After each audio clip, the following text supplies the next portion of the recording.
Good morning students. तो sir आज हम लोगों की डिस्कशन क्लास है बीपीएससी एंथ्रोपोलॉजी की जो हमारी टेस्ट सीरीज चली थी, तो टेस्ट सीरीज 1 का डिस्कशन हमारा चल रहा था। ठीक है सर, तो होपफुली आप लोगों ने बढ़िया से पेपर दिया होगा। देखिए जब भी मेंस की कोई टेस्ट सीरीज रहना है तो मेंस आपको एकदम फुल एनर्जी से देना, क्योंकि सर 3 घंटे का पेपर होता है, तो मेंस में आप एकदम वो नहीं कर सकते। ठीक है ना, एकदम 3 घंटे एकदम फुल एनर्जी से, तभी आपका जो है वो चीज़ सही जाएगी। ठीक है, तो अपन टेस्ट सीरीज का डिस्कशन करते आते। तो सर हमारा जो पैटर्न रहता है वो हमको पता है, हमारा पैटर्न कैसा क्या रहता है। 6 क्वेश्चंस रहते हैं, ठीक है, 50 मार्क्स ईच क्वेश्चंस रहते हैं। तो उस हिसाब से तो पहले वाले जो हमारे 4 सेक्शनल टेस्ट हैं, तो पहले 4 सेक्शनल टेस्ट में अपन को कोई चॉइसेस नहीं रहेंगी। ठीक है, वो अपन लोग कैसे डिवाइड किए थे कि सेक्शन 1, सेक्शन 2, 2A, 2B और सेक्शन 3। ठीक है, तो पहले वाले इनमें कोई चॉइसेस नहीं रहेंगी। पेपर 5 से जो हमारा पेपर चालू होगा सेक्शनल टेस्ट के बाद वाला, उसमें आपको पूरी चॉइसेस वाला रहेगा। ठीक, बोला 4 में से 2 करना, उस हिसाब से सब कुछ चलेगा। तो अभी वाला जो है सर में इसमें कोई चॉइसेस वगैरह वैसे रहेंगी नहीं। ठीक है, तो सेक्शन 1 वाला था। तो सेक्शन 1 में पहला क्वेश्चन था हमारा define anthropology, what are its major branches of knowledge, briefly describe वगैरह। ठीक है, हिंदी वाला इसमें क्या था कि मानव विज्ञान को परिभाषित किया। अब देखिए इसमें थोड़ा सा है ना, बीपीएससी इसको मानव विज्ञान कहता है, यूपीएससी इसको नर विज्ञान कहता है, तो सेम ही ऑलमोस्ट। ठीक, थोड़ा सा हिंदी में। और इसकी प्रमुख ज्ञान की शाखाएं कौन कौन सी हैं। ठीक है, तो सर इसको देखते हैं, एंथ्रोपोलॉजी मतलब मानव विज्ञान और इसकी जो ब्रांचेस वगैरह हैं। ठीक, तो देखिए 50 मार्क का हमारा क्वेश्चन है। ठीक, अगर आप ऐसे याद करने को बैठेंगे कंटेंट, तो वही बात है कि कंटेंट कितना याद करेंगे और कैसे लिखें। तो बहुत सिंपल सा अप्रोच है, कोई भी आंसर लिखना हो, जीएस हो, ऑप्शनल हो, कुछ भी हो, आपको बहुत सिंपल जाना, आप सब हेडिंग अप्रोच से जाइए, आंसर आपका अपने आप बनते जाएगा। ठीक है, सब हेडिंग अप्रोच से जाइए। और सबसे 2 चीज़ें सबसे इंपॉर्टेंट, एक तो सब हेडिंग अप्रोच हमारी, और एक हमारी है कि नीड ऑफ द क्वेश्चन। जब भी आपको करना है तो सबसे पहले क्वेश्चन पढ़ के नीड ऑफ द क्वेश्चन को एड्रेस करिए। सबसे पहले आपको मार्क्स चाहिए तो सबसे पहले नीड ऑफ द क्वेश्चन। लोग इधर उधर की बातें, बीट अराउंड द बुश, ये सब लिख के आते, वो सब नहीं, क्वेश्चन क्या। तो यहाँ पे हमारा क्वेश्चन क्या था, डिफाइन एंथ्रोपोलॉजी। पहला कीवर्ड क्या था, डिफाइन करना था इसको, और दूसरा क्या था, मेजर ब्रांचेस ऑफ नॉलेज, और तीसरा कीवर्ड क्या था, ब्रीफली डिस्क्राइब, मतलब कम में। ठीक है, तो 3, सबसे पहले तो एंथ्रोपोलॉजी को डिफाइन, मतलब मानव विज्ञान जो है उसकी पूरी डेफिनेशन वगैरह हमें देनी है। ठीक, उसके इसकी जो 4 ब्रांचेस हैं मेजर, ठीक है, सोशल, बायोलॉजिकल, आर्कियोलॉजिकल, लिंग्विस्टिक, ये चारों ब्रांचेस का हमें डिस्कशन करना था। उसके बाद हमें देखना था कि अब ऐसे ही एक ब्रांच नहीं पूछी, 50 मार्क का क्वेश्चन, तो आधा आपको एंथ्रोपोलॉजी को देना है, फिर आपको ब्रांचेस को देना और फिर इनको ब्रीफली डिस्क्राइब करना है। ठीक, तो स्ट्रक्चर कैसा रहेगा सर, सबसे पहले इंट्रोडक्शन में हम क्या लिखेंगे, एंथ्रोपोलॉजी का मीनिंग। ठीक, उसके बाद आपका क्या रहेगा कि एंथ्रोपोलॉजी फिर से इवॉल्व कैसे हो रहा है। अब ये इवॉल्व हो रहा है, जब मैंने आपको बताया कि आपको मार्क्स शीट, तो आपको 2-3 चीज़ें हमेशा होनी चाहिए, स्कॉलर्स का नाम, डायग्राम, और अगर कोई केस स्टडी या एग्जांपल्स वगैरह अवेलेबल है तो। ठीक है सर, 3 चीज़ें हमको चाहिए अगर हमें मार्क्स चाहिए तो आंसर में एंथ्रोपोलॉजी में। ठीक, तो हम इवोल्यूशन स्कॉलर्स के नाम के साथ वाला करेंगे, फिर जो स्पेशल फीचर्स है एंथ्रोपोलॉजी के, ठीक है, वो सब, फिर जो डायग्राम है, फिर हर एक ब्रांचेस को फिर उसका ब्रीफली डिस्क्राइब करेंगे। ठीक, तो आपका एम यही होना चाहिए था कि आप शुरू के 3 पन्नों में तो एंथ्रोपोलॉजी की बात करते, इसका स्कोप, इसकी कैरेक्टरिस्टिक्स, सब कुछ, और बाकी के 3 पन्नों में आप डिस्कस करते चारों ब्रांचेस को। ठीक है, तो आते जाइए इसमें कैसा क्या रहेगा। देखिए जब आपको एंथ्रोपोलॉजी की बात करनी तो सर सबसे पहले डेफिनेशन वगैरह से आएगी। हमने क्या डेफिनेशन लिखी हुई है, सारा कंटेंट हमारी क्लास में आपके पूरा मिला हुआ है। ठीक, वही चीज़ चलेगी।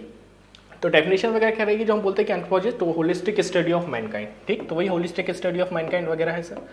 अब इंपॉर्टेंट इसमें क्या आएगा, ये तो ठीक है कि एंथ्रोपोलॉजी बना कैसे, इंट्रोडक्शन अब ऐसे कहते हैं, एंथ्रो प्लस लॉजी मतलब स्टडी ऑफ मैन वगैरह, फिर हम क्या बोलते हैं, होलिस्टिक स्टडी ऑफ मैनकाइंड है। ठीक, in both time and space, totality of time and space.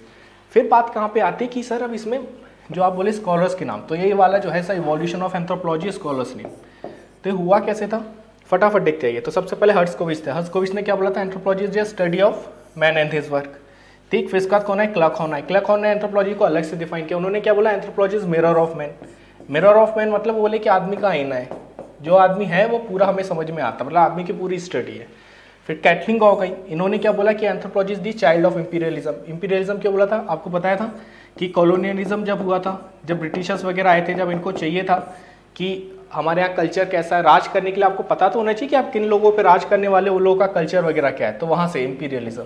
ठीक है, फिर लेवी स्ट्रॉस, इन्होंने क्या बोला, anthropology is the child of revolt and rebellion. ये क्या हुआ कि आपने जब राज करने लगे तो यहाँ पे रिवॉल्ट एंड रिबिलियन होने लगे, फिर उसकी स्टडी हुई, तो वहाँ से और एंथ्रोपोलॉजिकल स्टडीज हुई कि भाई ट्राइब्स क्यों रिवॉल्ट कर रही हैं, ठीक है, कास्ट बेस्ड रिवॉल्ट्स क्यों हो रहे हैं, तो वहाँ से ये सब सर एंथ्रोपोलॉजी डेवलप हुई।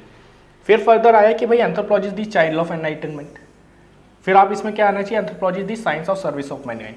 ठीक। तो ये 6 जो है ना, ये 6 स्टेप हैं एक्चुअली, फिर आपको हर एक को हल्का हल्का डिफाइन करना रहेगा, ठीक है। तो ऐसे आप आंसर लिखते हैं तो फिर आपका पूरा एंथ्रोपोलॉजी वाला कवर हो जाता है कि कैसे एंथ्रोपोलॉजी का पूरा डेवलपमेंट हुआ। पहले मैन, फिर मैन का मिरर, फिर चाइल्ड ऑफ इंपीरियलिज्म, फिर हमारा जो रिवॉल्ट एंड रिबिलियन वाला था, फिर चाइल्ड ऑफ एनलाइटनमेंट, और फिर science and service of Mankind, ठीक।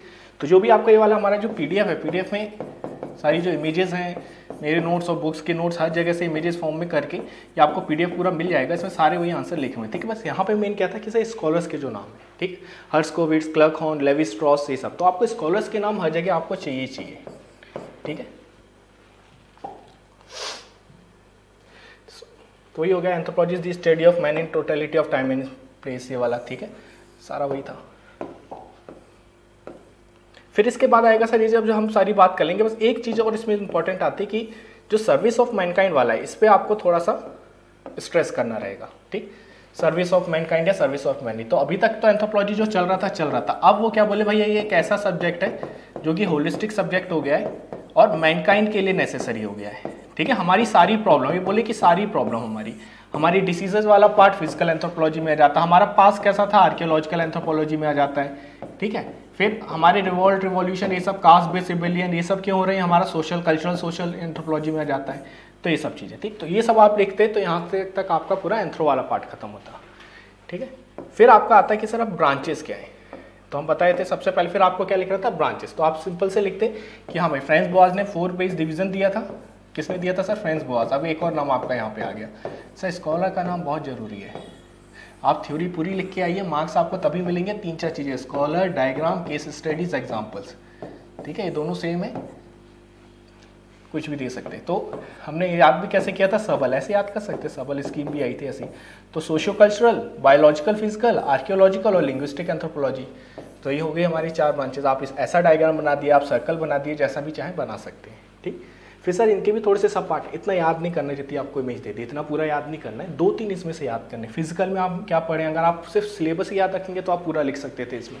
फिजिकल में आप बोलते हैं sir biological anthropology, forensic anthropology, primatology पढ़ा था हमने, पैलियोंटोलॉजी पढ़ा था, पॉपुलेशन जेनेटिक्स पढ़ा था, तो बस ये 4-5 फिजिकल का ऐसे करके लिख देते। आर्कियोलॉजिकल में 2-3, हिस्टोरिकल, प्री हिस्टोरिक आर्कियोलॉजी पढ़ा था, प्री हिस्टोरिक, प्रोटो हिस्टोरिक, सारी चीज़ें हमने पढ़ी थी, वो सारी चीज़ें आपकी आ जाती है इसमें, ठीक है। फिर आपका लिंग्विस्टिक एंथ्रोपोलॉजी में कि लैंग्वेज का टैक्स वगैरह क्या होता है, ठीक है, तो कॉग्निटिव लिंग्विस्टिक वगैरह। सोशियो कल्चर एंथ्रोपोलॉजी में पूरा सर हम पूरी पॉलिटिकल एंथ्रोपोलॉजी जो था, इकोनॉमिक एंथ्रोपोलॉजी जो था, रिलीजन वाला जो हमारा था, लीगल एंथ्रोपोलॉजी जो था, तो ये सारी चीज़ें क्या में आ जाती है आपकी इसमें। तो ये आपका 4 पेज डिवीजन हो जाता, फिर आप एक एक को एक्सप्लेन करते हैं इनको और लिख देते, ठीक।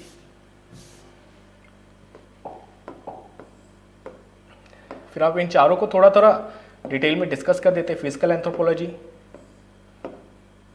आर्कियोलॉजी, लिंग्विस्टिक एंथ्रोपोलॉजी और कल्चरल एंथ्रोपोलॉजी, ठीक है।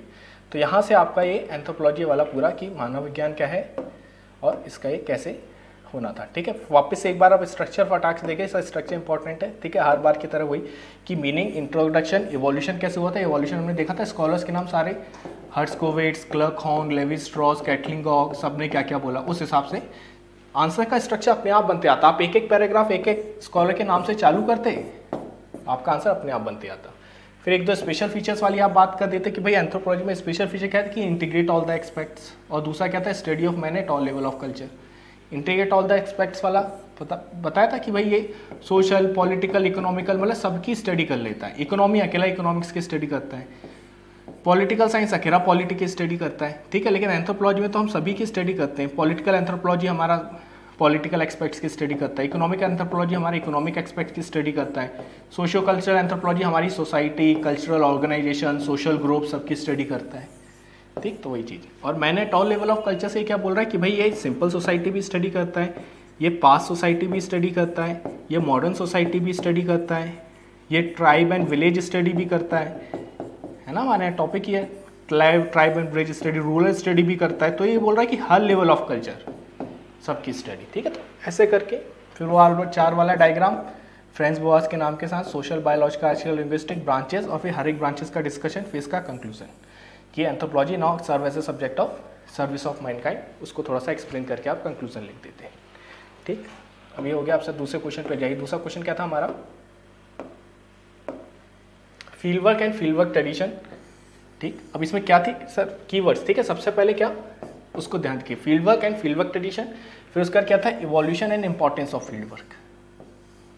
कीवर्ड सबसे पहले, ठीक है। नीड ऑफ द, आपको क्या था सबसे पहले सर, आपको नीड ऑफ द क्वेश्चन को एड्रेस करना है। तो नीड क्या थी कि पहला तो व्हाट क्या है, पहले तो ये वाला आपको पूरा डिफाइन करना है फील्ड वर्क।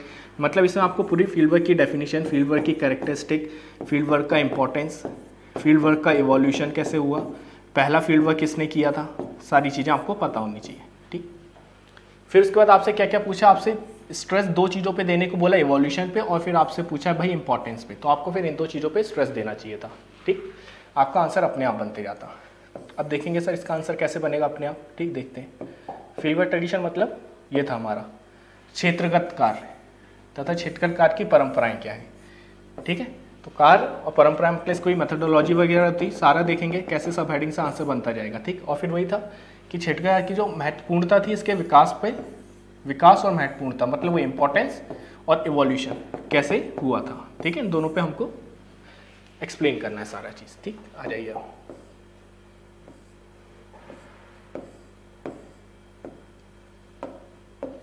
ठीक, तो सबसे पहले अगर आपको आना ही चाहिए तो सब फील्ड वर्क है ना, फील्ड और वर्क, तो अभी दोनों अंतर है। पहला तो फील्ड क्या है, फिर फील्ड वर्क क्या है, फिर फील्ड वर्क का इंपॉर्टेंस क्या है। देखिए ये तो आपको बताया था कि पूरा एंथ्रोपोलॉजी जो बेस था ना वो फील्ड वर्क पे बेस था।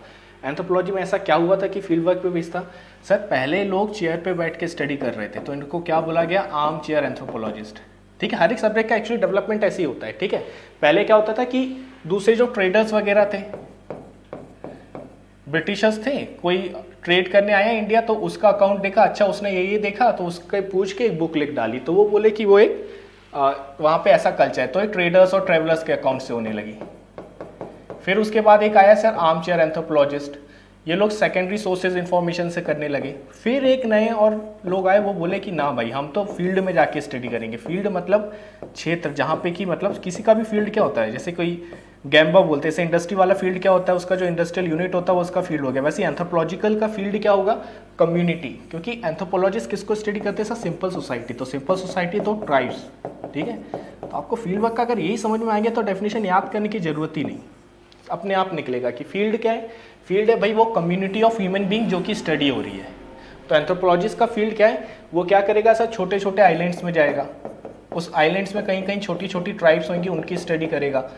ठीक है, उनकी सोसाइटी कैसी, भाई इनका कल्चर कैसा है, अच्छा ये लोग डांस करते हैं, ऐसा डांस क्यों करते हैं, अच्छा इसके डांस का मतलब क्या है, क्या सिर्फ रिक्रिएशनल मीनिंग है, मतलब सिर्फ मौज मस्ती के लिए कर रहे हैं, ना भाई रिलीजियस मीनिंग भी है, सिर्फ रिलीजियस है नहीं भाई, कोई डिफेंस मीनिंग भी है। डांस से ये लोग क्या सीख रहे हैं कि भाई तलवारबाजी कैसे करते हैं, अपनी सुरक्षा कैसे करें, तो ये सारी चीज़ें।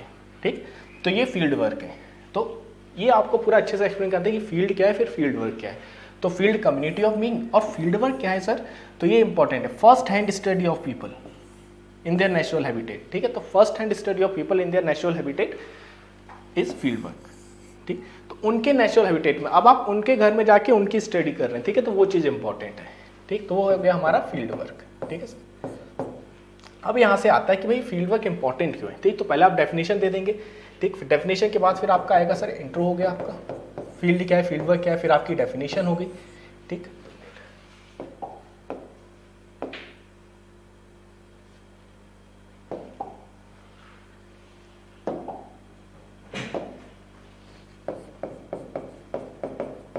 ठीक है, इंट्रो हो गया आपका, आपकी डेफिनेशन होगी, फील्ड वर्क क्या है। ठीक है, फिर हम इसका इंपॉर्टेंस देखेंगे कि है क्या। ठीक है, अभी एक लाइन में, फिर उसके बाद पूरे इंपॉर्टेंस और कंट्रीब्यूशन बाद में आएंगे इसका पूरा। ठीक है, फिर इसकी कैरेक्टरिस्टिक देखेंगे कि भाई फील्ड वर्क की कैरेक्टरिस्टिक क्या होनी चाहिए। ठीक है, फिर अपन फील्ड वर्क का इवोल्यूशन देखेंगे, फिर अपन फील्ड वर्क में मेथोडोलॉजीज जो है वो देखेंगे। ठीक, फिर अपन फील्ड वर्क का प्रॉब्लम्स क्या आती हैं वो देखेंगे। ठीक, फिर इंपॉर्टेंस या फील्ड वर्क का जो कंट्रीब्यूशन है एंथ्रोपोलॉजी में वो देखेंगे। ठीक है, तो अगर आप ऐसी सब हेडिंग बनाते तो आपका आंसर अपने आप बनते जाता। ठीक है, ऐसा पूरा एक बार याद भी करने की कोशिश मत कीजिए कि भाई पूरा फील्ड वर्क एक ही बार में याद कर लेनी। फील्ड वर्क का पहले डेफिनेशन क्या है, इंट्रो क्या है, इंपॉर्टेंस क्या है, कैरेक्टरिस्टिक क्या है, सब पार्ट्स में, सब पार्ट्स में याद करते जाएंगे ना, लोड लगेगा और आंसर अपने आप बनता जाएगा। ठीक है, तो सबसे इंपॉर्टेंट यही था सर। अब यहाँ से कि हुआ क्या था ना कि एंथ्रोपोलॉजी एक पहले सोशल साइंस वाला वो था, तो फिर इसको साइंटिफिक कैरेक्टर किसने दिया, तो इसको साइंटिफिक कैरेक्टर दिया भाई फील्ड वर्क ने। ठीक है। तो इसलिए फील्ड वर्क सबसे इंपॉर्टेंट है। तो anthropology is a field of division and field work is the hallmark of anthropology.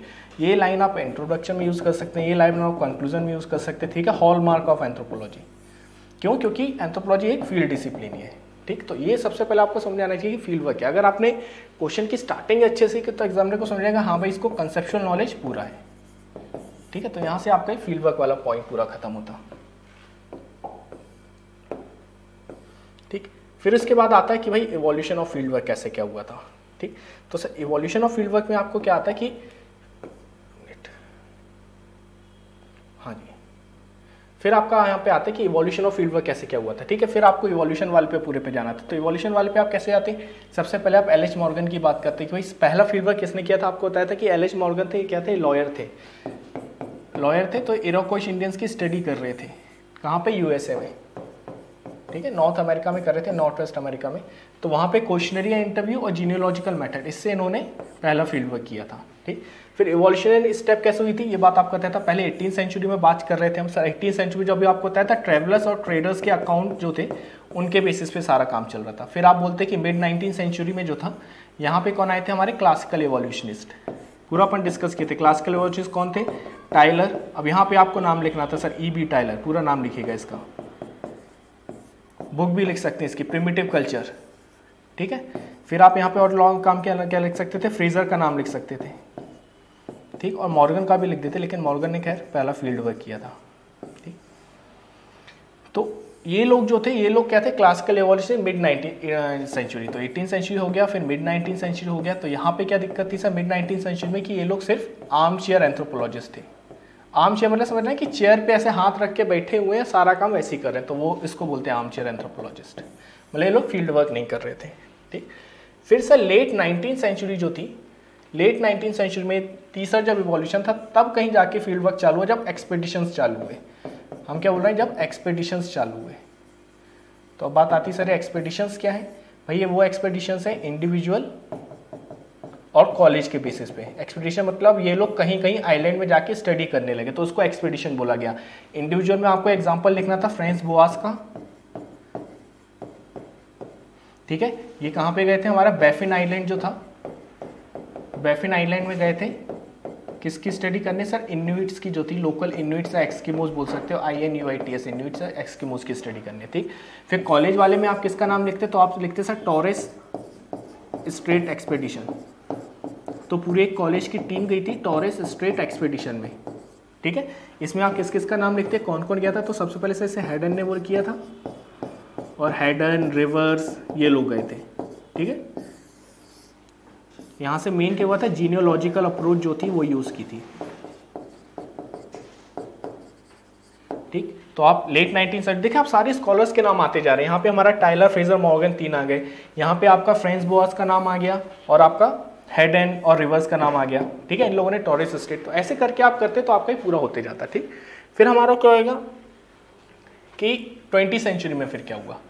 अब सर 20th सेंचुरी में एक्चुअली इवॉल्व हो गया फील्ड वर्क। तब पहली बार क्यों इवॉल्व हुआ? क्योंकि तब पहली बार मेलिनोस्की ने पार्टिसिपेंट ऑब्जर्वेशन किया था। फिर पहला क्वेश्चन आता है सर मेलिनोस्की कौन है, फिर दूसरा आता है भाई पार्टिसिपेंट ऑब्जर्वेशन कौन है। तो अब आप क्या लिखते हैं कि सर बहुत बात डिस्कस कर चुके हैं, अगर आपने हमारे पूरे लेक्चर्स देखे होंगे तो सर मेलिनोस्की थे। मेलिनोस्की ने क्या किया था? टोब्रिएंट आइलैंडर्स, TROBRIAND, टोब्रिएंट आइलैंडर्स। तो मेलिनोस्की ने टोब्रिएंट आइलैंडर्स में जाके टोब्रिएंट आइलैंडर्स की स्टडी की थी, और यहाँ पे इन्होंने पार्टिसिपेंट ऑब्जर्वेशन मैथड अपनाया था। पार्टिसिपेंट ऑब्जर्वेशन मतलब क्या? 2 तरीके हैं सर ऑब्जर्व करने के। मैं यहाँ खड़े रहूँ, वहाँ पे ट्राइब्स लोग नाच रहे हैं, तो मैं क्या हूँ? मैं नॉन पार्टिसिपेंट ऑब्जर्वेशन। और अगर मैं ट्राइब्स के साथ खुद नाचने लगूँ, मतलब जो एंथ्रोपोलॉजिस्ट है वो भी इनके साथ नाच रहा है।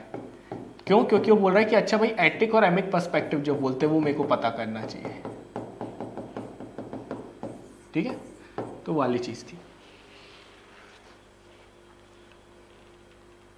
ठीक। तो सर यहां से आपका ये वाला पूरा खत्म होता है कि भाई ये सब हमारा क्या है, इवोल्यूशन क्या है, ठीक है। फिर अगला जो आपका, ठीक है, इसको क्लियर करें, कुछ भी इंपॉर्टेंट हो तो आप नोट कर लीजिएगा, ठीक।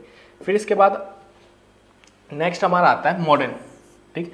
तो हमने 5 स्टेज में बोला था। सबसे पहले क्या था? 18th सेंचुरी, फिर हम क्या बोले 19th सेंचुरी जो मिड 19th थी, फिर हम बोले लेट 19th सेंचुरी, फिर हम बोले 20th, और फिर हम बोले मॉडर्न। तो तो मॉडर्न में आप किसका नाम ले देते, कॉन्क्लिन का, CONKLIN, कॉन्क्लिन का। याद कैसे करते sir, CAM to study CAD, CAM to study CAD मतलब content analysis method to study culture at distance. ठीक है, आप ऐसे करते तो आपका पूरा इवोल्यूशन वाला हो जाता। इवोल्यूशन देखें आप कितने सारे नाम आगे, मतलब हर एक फेज में आप 2-3 स्कॉलर्स के नाम लिख सकते थे। ठीक है सर, अब आगे चलते हैं। फिर बात आती है कि भाई इंपॉर्टेंस क्या है, कंट्रीब्यूशन क्या है फील्ड वर्क का। ठीक, अब इंपॉर्टेंस क्या है, इंपॉर्टेंस सबसे पहले आपको ये समझ में आ गया कि भाई एंथ्रोपोलॉजी को सोशल साइंस से एम्पिरिकल साइंस बनाता है। ठीक है, हाइपोथेसिस टेस्टिंग करने में किसी ने बोल दिया भाई ट्राइब्स तो सैवेज है, भाई कैसे सैवेज है, जाके पढ़ाई तो करो उनकी। तो हाइपोथेसिस था, हाइपोथेसिस की हमने टेस्टिंग कर ली। ठीक है, फिर हम क्या बोल रहे हैं sir, new thought and theories वगैरह। ठीक है, नए थॉट एंड थ्योरीज वगैरह जो निकलते हैं वो उनकी स्टडी से निकलते हैं, जैसे डिफ्यूजनिज्म, फंक्शनलिज्म, ये सभी क्या है, डिफ्यूजनिज्म, ये फंक्शनलिज्म। ठीक, चल यहाँ शॉर्ट में लिखा, आप सुन लीजिए फिर वहाँ पे फुल फॉर्म में लिख लीजिएगा। वैसे अपन नोट्स में पूरा ये सब लिखे हुए हैं। ठीक है, और एकदम सब हेडिंग अप्रोच में लिखे हुए हैं, ऐसा लिखे हुए हैं कि वही को वही पढ़ के आपको सीधा का सीधा आंसर लिख के आना है। लेकिन ठीक है, यहाँ पे थोड़ा देख लेते हैं। फिर अप्लाइड एंथ्रोपोलॉजी, एक्शन एंथ्रोपोलॉजी में काम आता है फील्ड वर्क। फिर ब्रांचेज ऑफ एंथ्रोपोलॉजी वगैरह में ये होलिस्टिक व्यू देता है, डीपर एनालिसिस देता है। ठीक, फिर डिफरेंट पर्सपेक्टिव देता है, एटिक और एमिक पर्सपेक्टिव। एटिक पर्सपेक्टिव क्या था, एक्सटर्नल पर्सपेक्टिव। एमिक पर्सपेक्टिव क्या था, इंटरनल पर्सपेक्टिव। एक्सटर्नल मतलब एंथ्रोपोलॉजिस्ट यहाँ खड़ा है और ट्राइब्स यहाँ नाच रहे हैं, ये क्या हुआ, एटिक पर्सपेक्टिव, बाहर से आप देख रहे हो। एमिक पर्सपेक्टिव मतलब आप अंदर से, आप भी इनके साथ झुंड में खड़े होकर सारे काम कर रहे हो, तो ये क्या हो गया, एमिक पर्सपेक्टिव। ठीक है, नए कंसेप्ट जैसे विलेज स्टडी वगैरह से नए कंसेप्ट हमें समझ में आए थे, जैसे tribe caste continuum, sanskritization, dominant caste, sacred complex. ये सब तभी तो है जब एंथ्रोपोलॉजी, जैसे एलपी विद्यार्थी थे, एलपी विद्यार्थी ने गया में आके स्टडी करी। फिर जैसे उन्होंने गया में आके स्टडी करी तो उनको पता चला कि अच्छा भाई सेक्रेट कॉम्प्लेक्स नाम की भी कोई चीज़ होती, तो नया कंसेप्ट आ रहे। ठीक है, तो वही चीज़ great tradition, latent tradition, tribe caste continuum, sanskritization, sacred complex, तो नए जो कंसेप्ट है ना वो चीज़ आ रही है। ठीक, तो फील्ड वर्क क्या करता है sir, theoretical development of the subject के लिए नेसेसरी है और इससे सब्जेक्ट का डेवलपमेंट होता है। ठीक, तब से कैसे क्या, field work is necessary, provide theoretical development for the subject which is necessary for development of the subject as a whole. ठीक, तो ये क्या हो जाता है, हमारा इंपॉर्टेंस हो जाता सारा। ठीक, तो ये हमारा सारा क्या हो जाता सर, फील्ड वर्क का पूरा इंपॉर्टेंस हो जाता। ठीक, तो देखिए हमने क्या क्या कर लिया, हमने डेफिनेशन देख ली, हमने पूरा बिगिनिंग देख लिया, हाँ भाई मॉर्गन पहला था क्या था। फिर हमने कैरेक्टरिस्टिक देख ली, कैरेक्टरिस्टिक ऑफ फील्ड वर्क कैसी होनी चाहिए वो देख लीजिए सर। तो कैरेक्टरिस्टिक कैसे फील्ड वर्क, बेसिकली मेलिनोस्की ने इसका प्रिंसिपल दिया था जब इसने टोब्रियन आइलैंडर्स की स्टडी करी थी ना, तब इसने ये प्रिंसिपल दिए थे। मेलिनोस्की, MALINOWS के मेलिनोस्की, और TROBRINT टोब्रियन, ISLAND DRS आइलैंडर्स। ठीक है, तो लिख लीजिएगा अगर ना हो तो मेलिनोस्की ने सर जब टोब्रियन आइलैंडर्स की स्टडी करी थी तब इसने ये सारी चीज़ बोली थी कि भाई फील्ड वर्क कैसा क्या होना चाहिए। सबसे पहले बोलता है कि भाई आपको परमानेंट स्टे होना चाहिए, मतलब आपका वहीं पे स्टे होना चाहिए, ऐसा नहीं कि एक दिन गए फिर 4 दिन घर पे आ गए, नहीं। फिर लॉन्ग स्टे होना चाहिए। फिर आपको लोकल लैंग्वेज का ज्ञान होना चाहिए, मतलब आपको लोकल लैंग्वेज आनी चाहिए।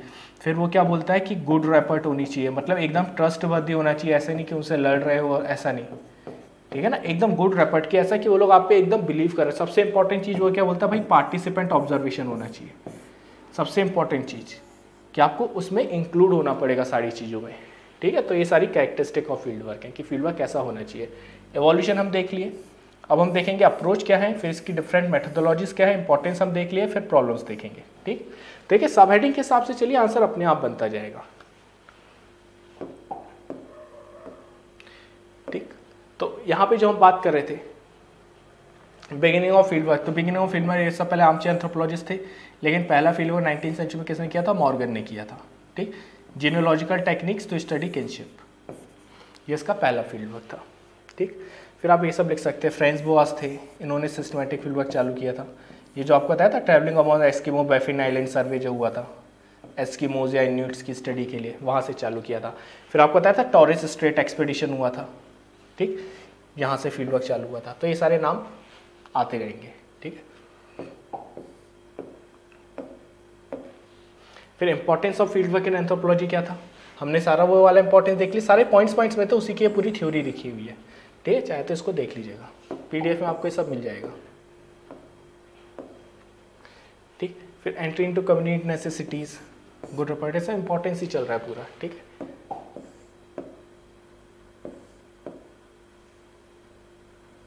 फिर ये था सर अप्रोचेज, जो हम बोले थे कि फील्ड वर्क में कितनी अप्रोच होती है, तो 4-5 अप्रोच होती है फील्ड वर्क में। सबसे पहले synchronic approach, diachronic approach, inductive approach, फिर वही था एटिक और एमिक जो अपन बोले थे वो है एक, ठीक। और एक और है ये टेक्सुअल अप्रोच, जो ऐसा बोलते हैं टेक्सुअल एंड कंटेक्चुअल अप्रोच, ठीक है। तो ये 5 अप्रोच हैं। सब 5 अप्रोच क्या है सब, फटाफट इनको आप आराम से नोट कर सकते हैं, या फिर PDF में सब मिलेगा। वैसे हमने ये सब डिस्कस किए थे अप्रोचेस इन फील्ड वर्क, दोबारा एक बार फटाफट करते हैं, ठीक है। सिंक्रोनिक अप्रोच, ठीक है, एम्पेरिकल फील्ड वर्क पे बेस होती है ये, और फर्स्ट हैंड डाटा कलेक्ट किया जाता है, ठीक। डाइक्रोनिक अप्रोच फील्ड वर्क पे बेस होती है, लेकिन रिटन डॉक्यूमेंट्स या इनडायरेक्ट मटेरियल वगैरह जो है उनके बेसिस पे होती है, ठीक है, डाइक्रोनिक अप्रोच, ठीक। इंडक्टिव एंड डिडक्टिव अप्रोच, जो अपन बोलते हैं ना कि डिडक्टिव एनालिसिस, मतलब कुछ चीज़ थी उसको डिडक्ट कर रहे हैं पढ़ने के बाद, तो वो वाली जो चीज़ थी। Wider perspective of the subject पे लाइट डालता है, तो वही सारी चीज़ें जो थी डिडक्टिव। इसका एग्जांपल जैसे दुबे की जो बुक थी, SC दुबे की बुक इंडियन विलेज, ठीक, तो यहाँ से आपको एग्जांपल्स वगैरह मिल जाएंगे, तो डिडक्टिव अप्रोच, ठीक। फिर हम क्या बोले थे, टेक्सुअल अप्रोच और एटिक और एमिक पर्सपेक्टिव, ठीक। टेक्सुअल अप्रोच क्या है, जो भी टेक्सुअल रेफरेंसेस रहते हैं ना उनके बेसिस पे जो स्टडी की जाती है, ठीक। ऐसे सेक्रेड कॉम्प्लेक्स ऑफ हिंदू तीर्थास वगैरह, ठीक। तो ये सारी चीज़ें थी, पुरानास के बेसिस पे बहुत सारी स्टडी की थी। सेक्रेड कॉम्प्लेक्स ऑफ हिंदू गया जो था, ठीक है, जब वो इसकी स्टडी कर रहे थे तो उन्होंने पुराण वगैरह भी पढ़े थे। अच्छा, पुराण पढ़ के उन्होंने क्या बोला था, अच्छा पुराणों में भी गया का नाम मेंशन था, मतलब गया बहुत पहले से सेक्रेड साइट थी, ठीक है। तो उसका मतलब कि अप्रोच लेके उन्होंने कंसेप्ट डेवलप किया था, तो क्या होगा, टेक्सुअल एंड कॉन्टेक्चुअल अप्रोच। फिर एथिक एमिक अप्रोच आपको अभी बता दिया। एथिक मतलब होता है एक्सटर्नल पर्सपेक्टिव, मतलब बाहर से आप क्या देख रहे हो। एमिक मतलब क्या होता है सर, इंटरनल पर्सपेक्टिव, मतलब आपको अंदर से असलियत पता चल रही है, ठीक। तो वही चीज़ थी। फिर आप ये सब लिखते, अप्रोच वगैरह लिखते, ठीक है। तो हमारा कैरेक्टरिस्टिक भी हो गया, एवोल्यूशन भी हो गया, अप्रोचेस भी हो गया। फिर हमारे क्या बचता है, डिफरेंट मेथोडोलॉजीज और फिर प्रॉब्लम्स। फिर आप क्या लिखते हैं कि सर सब सारा फील्ड वर्क आपका हो गया था, क्योंकि सर देखिए 50 मार्क्स का, ठीक है, कम नहीं अपना। फिर आपको क्या लिखना था कि भाई अलग अलग बहुत सारी अप्रोचेस क्या थी, मतलब फील्ड वर्क में होता क्या है। तो आपको बताया था कि कौन कौन सी होती है, डिटेल में है, लेकिन आपको बस इसमें एक एक लाइन मेंशन करनी थी, या फिर बस एक डायग्राम बना के इसको मेंशन कर देते। फिर हमने ये भी बोला था ये जो डिफरेंट मेथोडोलॉजीज है, आप इसको याद कैसे करेंगे सर, इतनी सारी है। तो आपको एक शॉर्टकट ट्रिक बताई थी, लॉजिक। आप ऐसा मानिए कि आपने लॉजिक से SOP जो बनती है ना, बस वही है, तो आगे एक QL लगा देना, SOPQ, ठीक। लॉजिक, लाइफ हिस्ट्री मेथड, ठीक है, life history method LH। O से ओरल हिस्ट्री मेथड, ठीक है सर। G से जीनियोलॉजिकल मेथड, ठीक, जीनियोलॉजिकल मेथड। I से इंटरव्यू मेथड, ठीक, इंटरव्यू मेथड, ठीक। फिर C से केस स्टडी मेथड, ठीक, केस स्टडी मेथड। फिर हमारा S से हमारा O, ठीक है, P और फिर Q। फिर S से हमारा क्या जाएगा सर, जो भी हमारे होते हैं ना सेकेंडरी सोर्सेज ऑफ इन्फॉर्मेशन, ठीक, मतलब बेसिकली क्वेश्चनरी और शेड्यूल भी आ सकता है, लेकिन अभी आप याद रखिए सेकेंडरी सोर्सेज ऑफ इन्फॉर्मेशन, ठीक। O से हमारा क्या जाएगा, ऑब्जर्वेशन। अब ऑब्जर्वेशन में 2 टाइप के होते हैं, नॉन पार्टिसिपेंट ऑब्जर्वेशन और पार्टिसिपेंट ऑब्जर्वेशन, ठीक। तो ऑब्जर्वेशन आ जाएगा आपका, ठीक। फिर P मतलब ये हमारा आ जाएगा पार्टिसिपेंट ऑब्जर्वेशन, और P एक और होता है सर पार्टिसिपेटरी अप्रेजल। अब ये पार्टिसिपेटरी अप्रेजल भी 2 टाइप के होते हैं, ठीक है, पार्टिसिपेटरी रूरल अप्रेजल और एक्टिव अप्रेजल एक होता है, ठीक है, वो आपके कोर्स में है नहीं, बस इतनी ध्यान रखिए अभी, पार्टिसिपेटरी अप्रेजल, ठीक है। फिर हमारा आ जाएगा Q वाला हमारा क्या था सर, क्वेश्चनरी और शेड्यूल, 2 चीज़ें होती हैं, QESTIO। अच्छा यहाँ स्पेलिंग नहीं लिखी तो लिख लीजिएगा, QESTIO NNAIRE क्वेश्चनरी, और फिर SCHEDULE शेड्यूल, ठीक है। तो आपकी ये 2 चीज़ें थी। तो आप ऐसे क्या बनाते कि ऐसे डिफरेंट मेथोडोलॉजीज का बनाते और ऐसे ऐसे करके सन डायग्राम, सनरे डायग्राम जो बोलते हैं ऐसा वाला बना देते। तो आपका डायग्राम का डायग्राम हो जाता, आप जगह की जगह भरा जाती। तो यहाँ से आपकी फिर सर ये पूरी मेथोडोलॉजी हो जाती। फिर आप हल्का सा कंक्लूजन लिख देते कि भाई field work is the hallmark of anthro. अच्छा प्रॉब्लम्स रहेगी, फिर ये सब करने के बाद हल्का सा एक छोटा सा प्रॉब्लम्स का लिख देते कि सब कुछ अच्छा नहीं है, इसमें प्रॉब्लम्स भी आती है। सिंपल है sir, practical problem, methodological problem, moral problem. Practical problem क्या, खुद सोचो ना, अगर आप एंथ्रोपोलॉजिस्ट होकर सिंपल सोसाइटी ट्राइब्स के यहाँ जाओगे रहने, मच्छर काटेंगे रात में, ताज़ा पानी नहीं मिलेगा, वो लोग नदी से ऐसी पानी पी लेंगे, खाना आपके उसका नहीं मिलेगा जो आप खाते हैं हमेशा। तो प्रैक्टिकल प्रॉब्लम्स कि भाई एंट्री में दिक्कत है, वो लोग आप पे भरोसे नहीं करेंगे, रिपोर्ट नहीं बन पाएगी, इन्वॉल्व होने के लिए आपको दिक्कत आएगी, एथनोसेंट्रिसिज्म की दिक्कत आएगी, एथनोसेंट्रिज्म का मतलब होता है कि आप अपने कल्चर को सुपीरियर मानोगे, उनके कल्चर को इन्फीरियर मानोगे, तो वो लोग आपसे बोलेंगे ना भाई ऐसा तो नहीं चलेगा, ठीक। तो वो वाली जो चीज़ थी। फिर ये सर मेथोडोलॉजिकल और मॉरल, ठीक है, ये वाली तीनों प्रॉब्लम, प्रैक्टिकल, मेथोडोलॉजिकल, मॉरल, ठीक।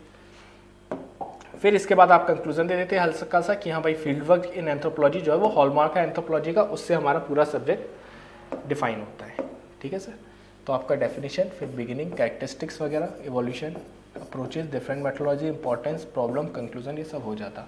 तो अगर आप ऐसे सब हेडिंग अप्रोच से काम करते तो आपका आंसर आते आता, हर एक बीच में हमारा डायग्राम भी यहाँ पे आ गया, ठीक है, फ्लो चार्ट के फॉर्म्स में।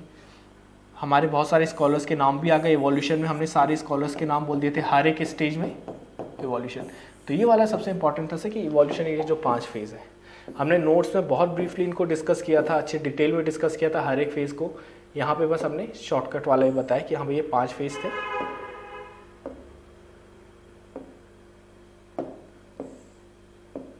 ठीक है, यहाँ पे बस अपने चांसेस रहते हैं, हमेशा आपको याद रखना है पहले 18th सेंचुरी, फिर early 19th century, mid 19th century, फिर लेट 19th सेंचुरी, फिर 20th सेंचुरी और फिर मॉडर्न, ठीक है। ये 5 हमारे थे, 18, मिड 19, लेट 19, 20 और फिर मॉडर्न, ठीक। 5 स्टेज में पूरा इवॉल्व हुआ था।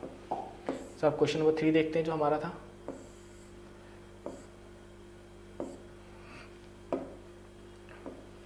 ठीक, अब था इकोनॉमिक एंथ्रोपोलॉजी क्या है, और फिर describe different types of exchange system prevalent in simple societies, ठीक। तो तीसरा क्वेश्चन था सीधा सीधा इकोनॉमिक एंथ्रोपोलॉजी क्या है। तो नीड ऑफ द क्वेश्चन क्या है, व्हाट, पहले क्या है उस पर ध्यान देना था हमको, फिर हमको क्या डिफाइन करना था, different type of exchange system. अब सर एक एक एक्सचेंज सिस्टम खुद 25-25 मार्क्स में पूछा जा सकता है। यहाँ सेकेंड पार्ट है क्वेश्चन का, मतलब आधा तो आपको पूरा का पूरा इकोनॉमिक एंथ्रोपोलॉजी डिस्कस करना था, फिर उसके बाद आपको एक्सचेंज सिस्टम हल्का हल्का एक्सप्लेन करने थे। 5 पूछा था तो आप हर एक एक्सचेंज सिस्टम लिखते, उसके बारे में 4 लाइनें लिखते, डायग्राम बनाते, उसका आगे बढ़े आते, 4 लाइनें, एक एग्जाम्पल, डायग्राम, खत्म, ठीक है। इससे ज़्यादा आपको नहीं चाहिए था।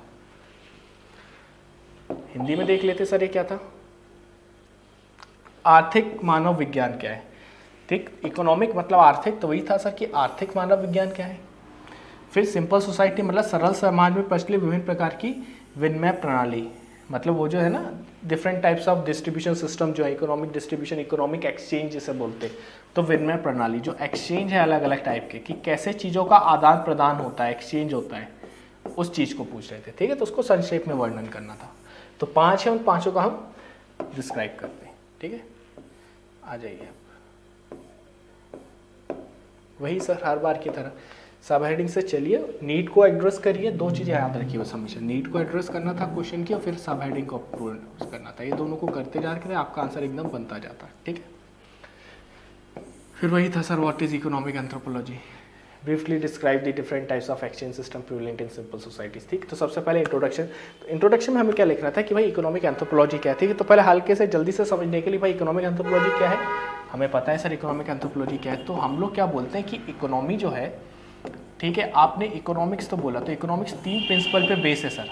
हम लोग क्या बोलते हैं, प्रिंसिपल ऑफ प्रॉफिट मैक्सिमाइजेशन, ठीक है, डिमांड एंड सप्लाई और रैशनैलिटी,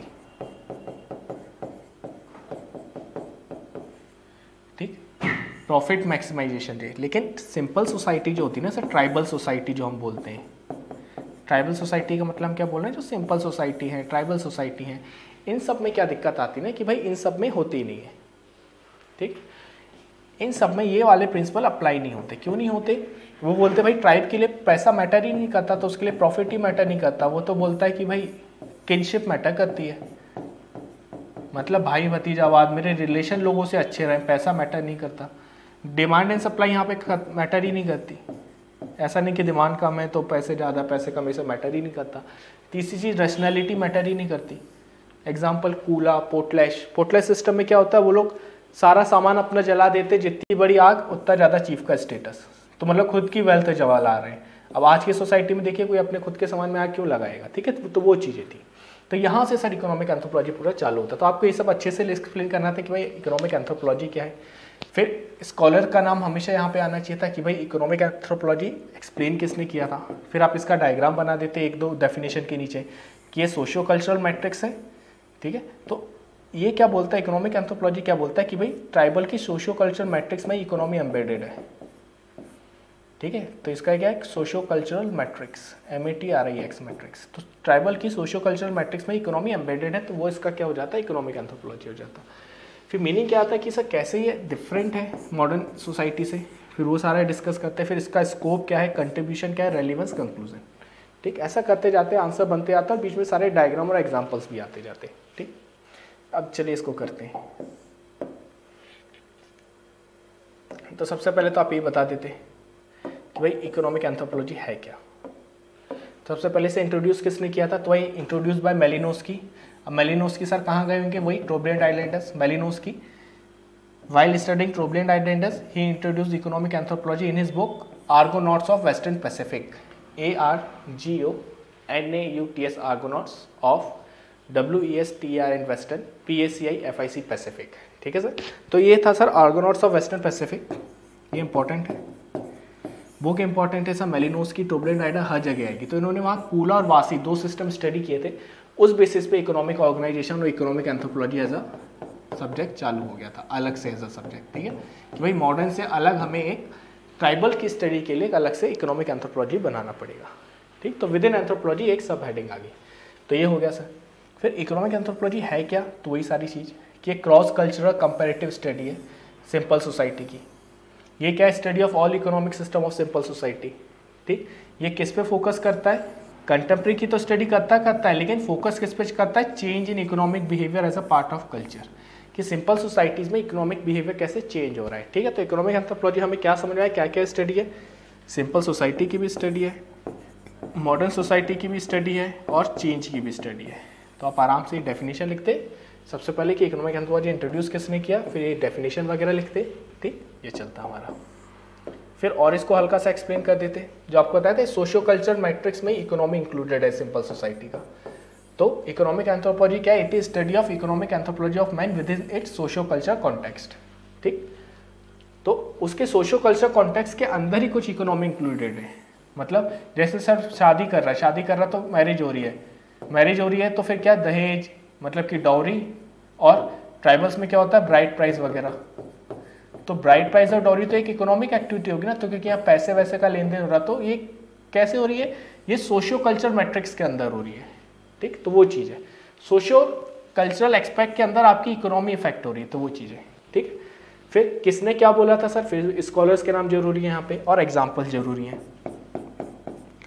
तो आप हर जगह इकोनॉमिक्स में स्कॉलर्स के नाम, रेमंड स्मिथ ने क्या बोला था कि भाई economic anthropology study of economic aspects of social relation, social relation के इकोनॉमिक एस्पेक्ट की स्टडी का इकोनॉमिक एंथ्रोपोलॉजी। फिर आप एग्जांपल दे देते, ठीक है, ये रेमंड स्मिथ ने बोला था। फिर आप और नाम लिखते, फिर सर किसने क्या क्या बोला था, फिर आप राल्फ पेडिंगटन का नाम दे देते, ठीक।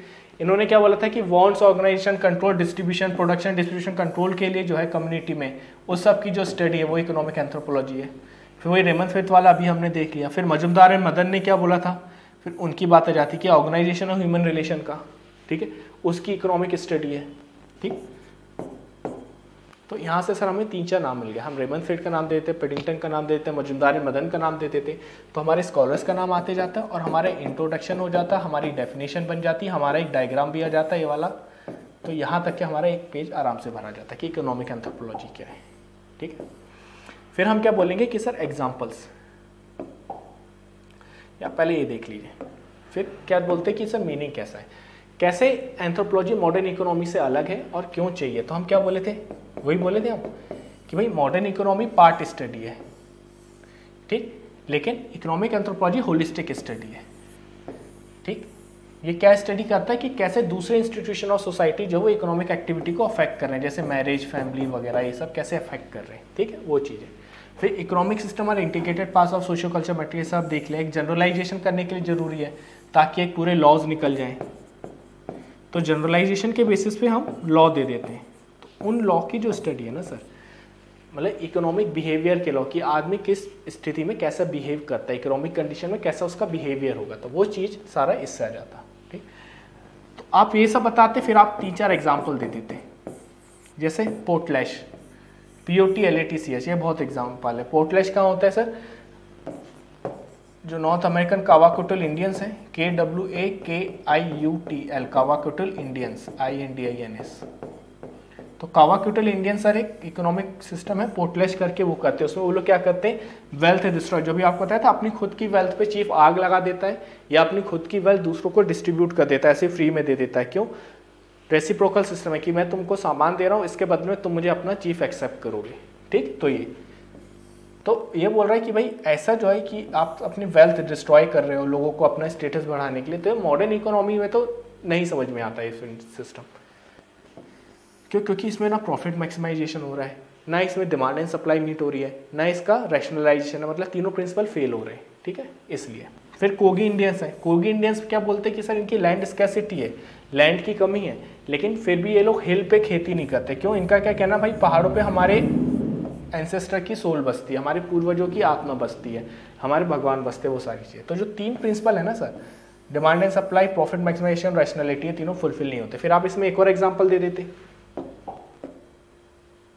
हिल बैगा और बस्तर, इनका भी दे सकते थे। बैगा कम्युनिटी को पता है ना आपको कि शिफ्टिंग कल्टीवेशन बैन है, लेकिन बैगा कम्युनिटी के जो पैचेस हैं वहाँ पे अलाउड है shifting cultivation. All over India ban है, लेकिन कहीं कहीं नॉर्थ ईस्ट और बैगा कम्युनिटी के पैचेस में अलाउड है। क्यों?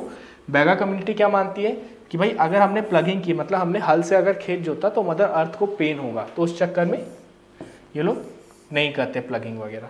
ठीक, तो ये सब है।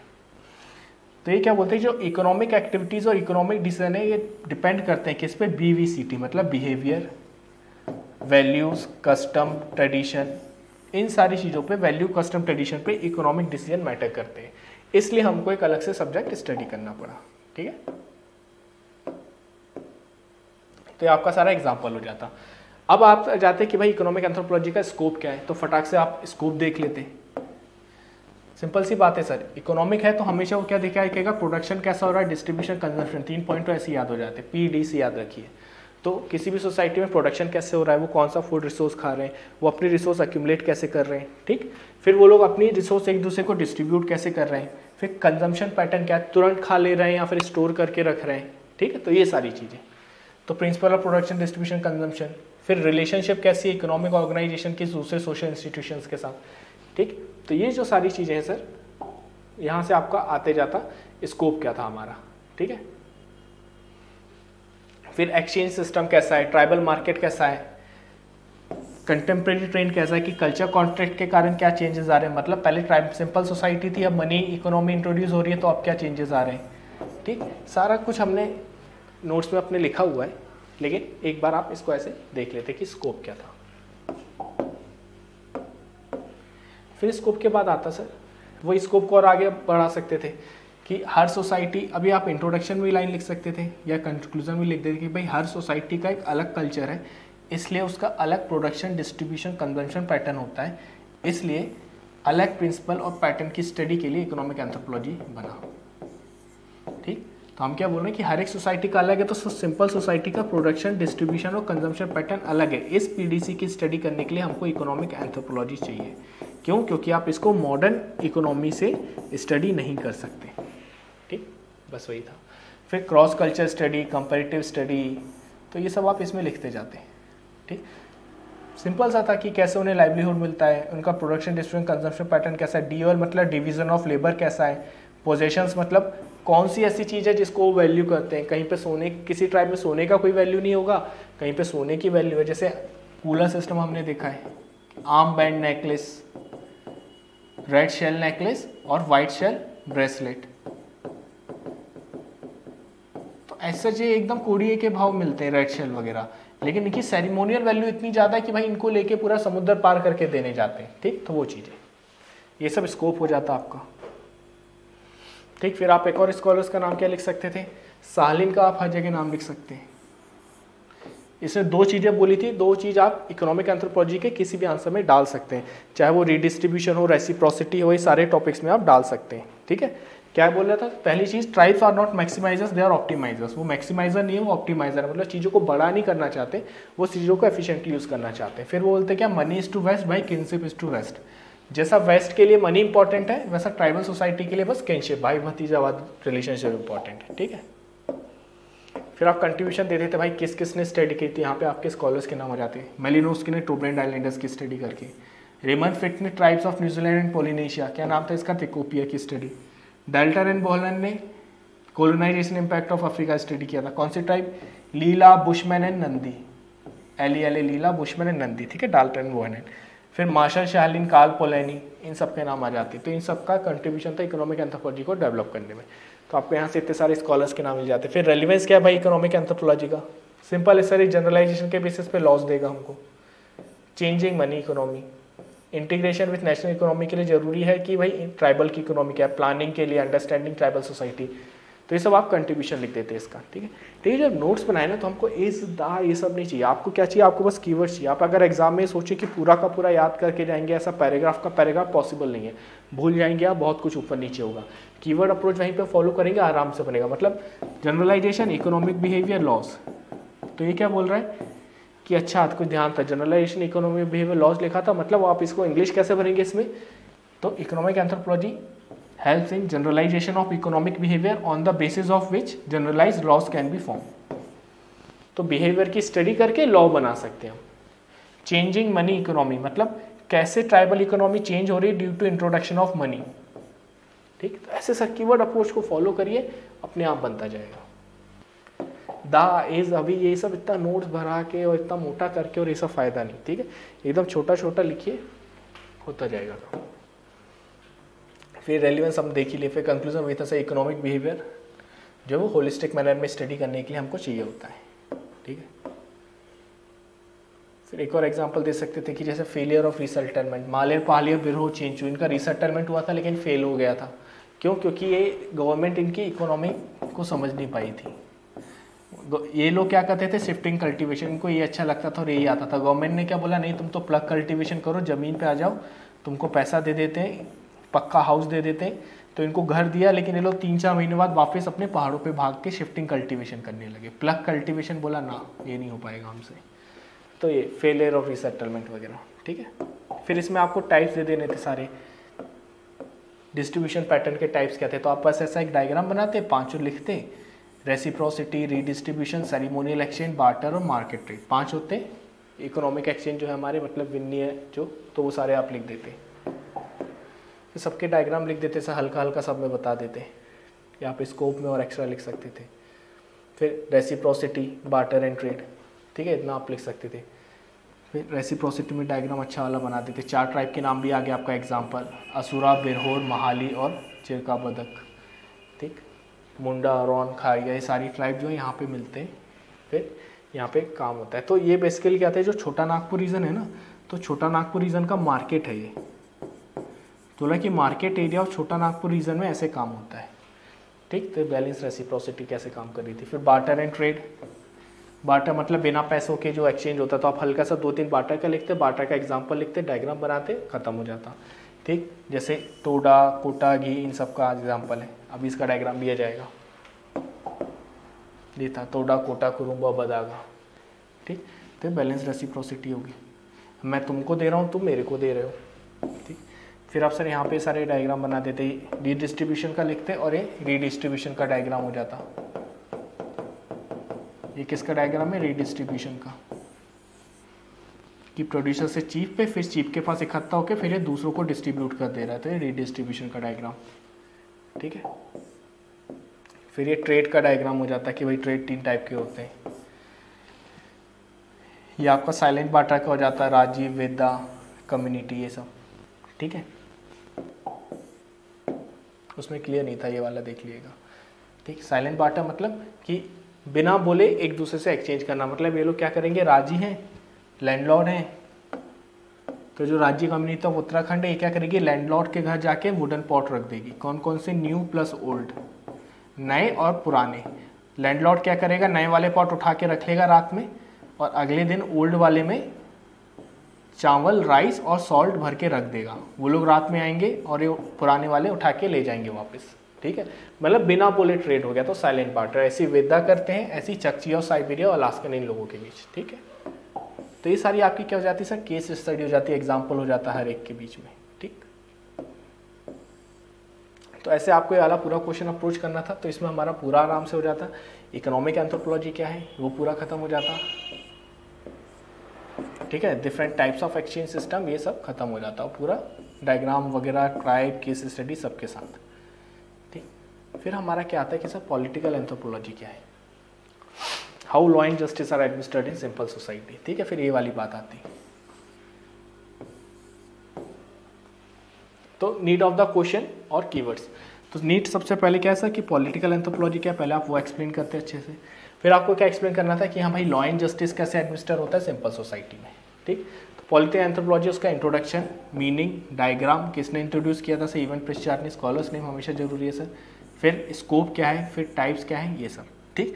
तो आप देख रहे हैं इकोनॉमिक हो, पॉलिटिकल हो, हमेशा आपको कुछ चीज़ें एक्सप्लेन करनी है, मीनिंग, डायग्राम कैसे अलग है और इसका स्कोप वगैरह क्या है, ठीक है। फिर जब लॉ एंड जस्टिस आएगा तो सर लॉ एंड जस्टिस खुद एक 50 मार्क्स का अलग से क्वेश्चन पूछ सकता है। मैंने इसे सब पार्ट में दे दिया था, लेकिन खुद 50 मार्क्स में आ सकता है अकेला। इसका हमारा स्ट्रक्चर कैसा रहेगा, सबसे पहले इंट्रोडक्शन कि भाई लॉ क्या है, फिर लॉ क्या है, फिर इंट्रोडक्शन किसने दिया था, तो भाई होबल ने लॉ की डेफिनेशन दी थी, तो वो आपको पता होना चाहिए। फिर डेफिनेशन क्या है, फिर फीचर ऑफ सिंपल सोसाइटी क्या है, फिर सिंपल सोसाइटी में लॉ एंड जस्टिस का फीचर क्या है, फिर रैडक्लिफ ब्राउन का नाम यहाँ पे आना चाहिए। उन्होंने क्या बोला था, भाई सोशल सोसाइटी में लॉ एग्जिस्ट नहीं करता, क्या एग्जिस्ट करता है, सोशल सैंक्शन, तो रैडक्लिफ ब्राउन को सोशल सैंक्शन आना चाहिए था, ठीक। फिर ये सब होने के बाद आप क्या लिखते हैं कि यहाँ तक कि आपने लॉ और जस्टिस को एक्सप्लेन किया, फिर आप क्या लिखते हैं, मैकेनिज्म क्या है, यहाँ से मेन इंपॉर्टेंट हेडिंग आती है। फिर मैकेनिज्म के अंदर 2 हेडिंग आनी चाहिए थी, आइडेंटिफिकेशन, पनिशमेंट, मतलब आप किसने क्राइम किया उसका आइडेंटिफिकेशन कैसे करोगे, फिर उसको पनिश कैसे करोगे, फिर आप एग्जाम्पल्स वगैरह देते और कंक्लूजन देते, ठीक। तो ऐसे इसका पूरा आराम से आप स्ट्रक्चर बनाते आते जाता, एक ही चीज़ अपन देखते जाते हैं फटाक से। सबसे पहले भाई किसने इंट्रोड्यूस किया था, तो political anthropology introduced by Evans Pritchard और मेयर फोर्टे। इन्होंने स्टडी किया था कब, अफ्रीकन पॉलिटिकल सिस्टम 1941 इनकी स्टडी कर रहे थे तब। इसे पॉपुलराइज किसने किया था, बलेंडिया ने किया था। तो ये आपका पहली पॉइंट हो जाता है कि किसने, Evans Pritchard, Meyer Fortes, 1941 African political system और बलेंडिया ने इसको वो किया था, ठीक।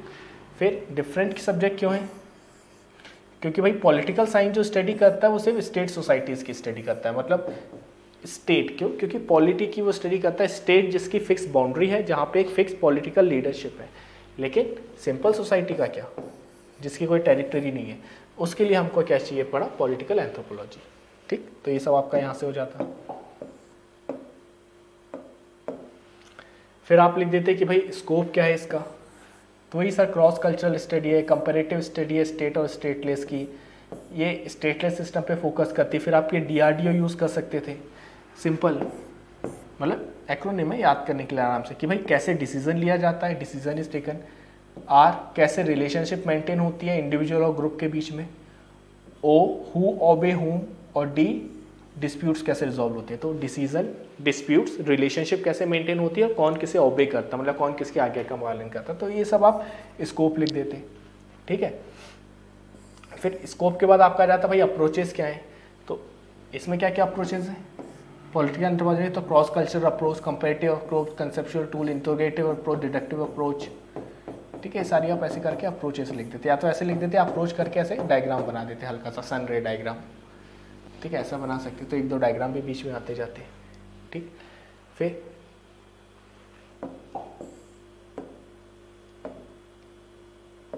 इसका एग्जाम्पल दे देते, 1-2 एग्जाम्पल कैसे दे देते, बीच में दे देते ऐसे सब बुशमैन।